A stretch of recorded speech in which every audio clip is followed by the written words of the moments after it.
जय माता की भक्तों, आज मैं 5 जून 2026 की यात्रा के संबंध में कुछ महत्वपूर्ण जानकारी लेकर के उपस्थित हुआ हूं। आप ध्यानपूर्वक इस वीडियो को देखें तथा अपने अन्य यात्री जो इस यात्रा में शामिल हो रहे हैं उसे भी अवश्य शेयर कर दें ताकि वह भी सारी जानकारी से रूबरू हो सके। यह यात्रा शुरू होगी 5 जून 2026 को नई Delhi railway station Ajmeri gate parking से। आप भारत में किसी भी स्थान से हैं, नई Delhi railway station Ajmeri gate parking पर आ जाइए। वहीं पास में मेट्रो स्टेशन भी बना हुआ है और उसी के बाहर एक छोटी सी पार्किंग बनी हुई है जिसे कहते हैं अजमेरी गेट पार्किंग, जिसके उसके सामने एक डोमेट्री बहुत बड़ी बिल्डिंग भी बनी हुई है जिसकी फोटो मैं वीडियो में आपके इसके ग्रुप में डाल दूंगा, आप उसे देख सकते हैं। उसी के सामने ये पार्किंग है, वहाँ आपको उपस्थित होना है। तो इसमें जो 5 जून का जो उपस्थित का समय रहेगा, हमारी बसें 6 बजे वहाँ आ जाएंगी और 6:30 साढ़े 7 बजे वहाँ से प्रस्थान कर जाएंगी। तो आपको इस पीरियड में आ जाना है। और इस रेलवे स्टेशन पर पहुँचने के बाद आप देखेंगे वहाँ 2 रास्ते हैं। एक रास्ता है अजमेरी गेट की ओर रेलवे स्टेशन से बाहर निकलने के लिए और एक रास्ता है पहाड़गंज की ओर। ध्यान रखना, तो पहाड़गंज की ओर है जो दूर से यात्री आ रहे हैं, अगर वो सस्ते रूम वगैरह लेना चाहें, माना बहुत पहले आ रहे हैं 6-7 घंटे 8 घंटे पहले, तो पहाड़गंज की ओर जा करके होटल वगैरह अपना बुक कर सकते हैं और शाम को 6:30 बजे अजमेरी गेट पार्किंग पर आ जाएंगे। दूसरी तरफ है रेलवे स्टेशन के सामने ही जहाँ अजमेरी गेट पार्किंग है, बस खड़ी होगी उसके सामने एक बिल्डिंग है और वो ढलानद्वार पट्टी चढ़ी हुई है। उस पट्टी पर चढ़ते हुए वहाँ डोमेट्री भी है जिसमें 250 रुपये 200 रुपये पर आदमी 6 घंटे के लिए एसी डोमेट्री बेड मिल जाते हैं। उसमें 2-4 घंटे आराम कर सकते हैं, या आप रेलवे स्टेशन पे भी वेटिंग रूम में अपना आराम कर सकते हैं। तो इस प्रकार से समय पर पहुंचना है।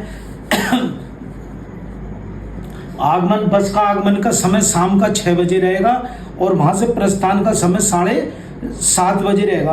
कुछ व्यक्तियों के लिए मैं डायरेक्टली फोन करके उन्हें अलग से जो भी टाइम होगा वो भी मैं दे दूंगा, और अन्य स्टॉपेजों के जो टाइम है वो पर्सनली उनको वीडियो भेज दिया जाएगा व्हाट्सएप पर, उनको मैसेज कर दिया जाएगा उनका टाइम कौन से स्टॉपेज पर कौन से समय का है। यात्रा की सफलता के लिए कुछ चीज जरूरी है जो बहुत महत्वपूर्ण है। नंबर 1 है समय का ध्यान रखना। यदि आप समय का ध्यान रख रहे हैं तो यात्रा आपकी निश्चित सफल होगी और आनंददायक और आरामदायक रहेगी। कारण क्या है कि जो कुछ यात्री तो समय से आ जाते हैं और एक आध यात्री लेट हो जाता है तो सारे यात्री उससे परेशान होने लगते हैं। तो इसलिए आपको समय से और थोड़ी देर पहले समय से पहले उपस्थित हो जाना है। ये बात का ध्यान रखना जरूरी है। यात्रा अपने निर्धारित समय से केवल आधे घंटे आपका वेटिंग करेगी। यदि आप आधे घंटे तक उपस्थित नहीं होते तो फिर आपको अगले गंतव्य जो उसका स्टॉपेज होगा उस पर पहुंचना पड़ेगा समय। और दूसरी बात, कम सामान कम होना चाहिए। अगर यात्रा कम सामान और सफर आसान वाले सिद्धांत का पालन करें। कम से कम सामान होना चाहिए, अधिक से अधिक सामान नहीं होना चाहिए। और कोई भी कीमती सामान लेकर जेवर वगैरह, महिला विशेष का ध्यान रखें, जेवर वगैरह इस तरीके का पहनकर आर्टिफिशियल पहने, ओरिजिनल जेवर ना पहने और सुरक्षित रहे। वहाँ दिखाने की कोई इसकी जरूरत नहीं है। दूसरा, छोटी पैकिंग करें।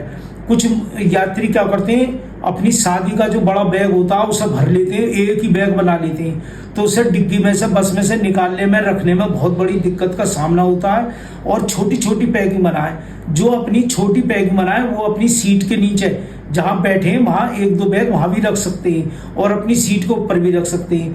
कुछ ऐसा अनावश्यक सामान है जैसे बिस्तर है या कभी कभार जरूरत पड़ने वाले सामान है या बाद में जरूरत पड़ने वाले सामान है, उन्हें बैग में रख कर उन्हें डिग्गी में रखा जाएगा।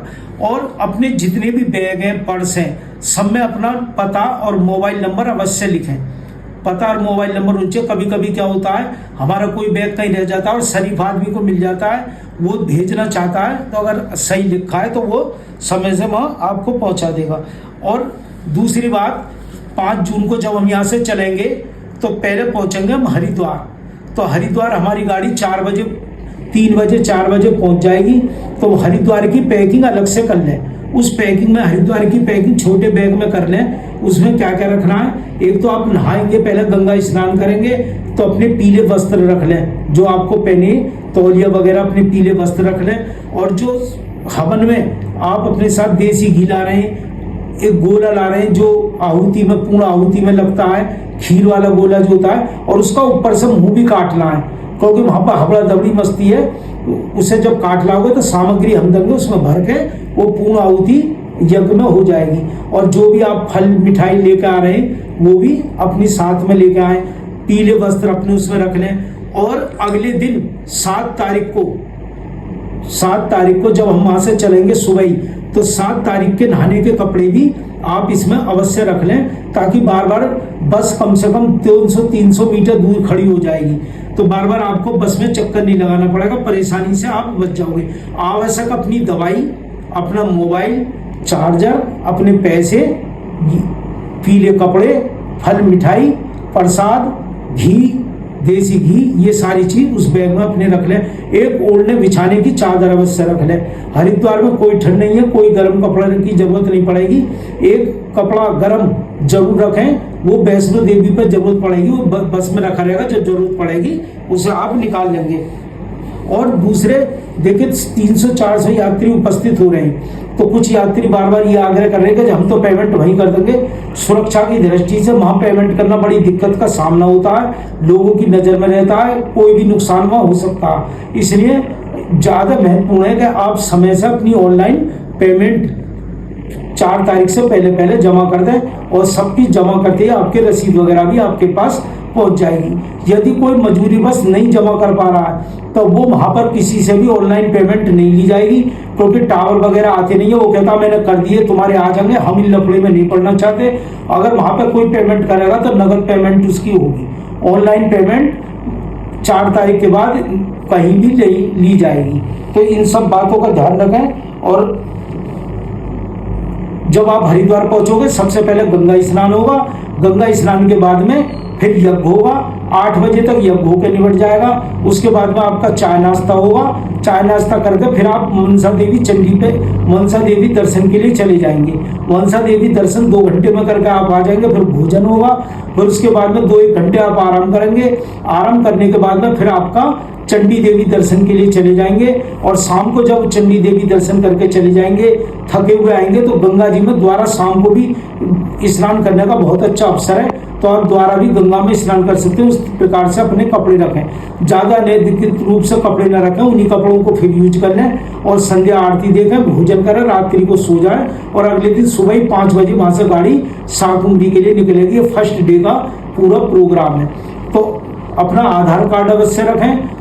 दूसरी चीज, बैग वगैरह में अपने मोबाइल नंबर वगैरह रखें। जिन यात्रियों ने अभी तक अपना दूसरा मोबाइल नंबर नहीं दिया है हमें, वो अपना मोबाइल नंबर व्हाट्सएप पर सेंड कर दें, और हमारे 3 नंबर सेव कर लें।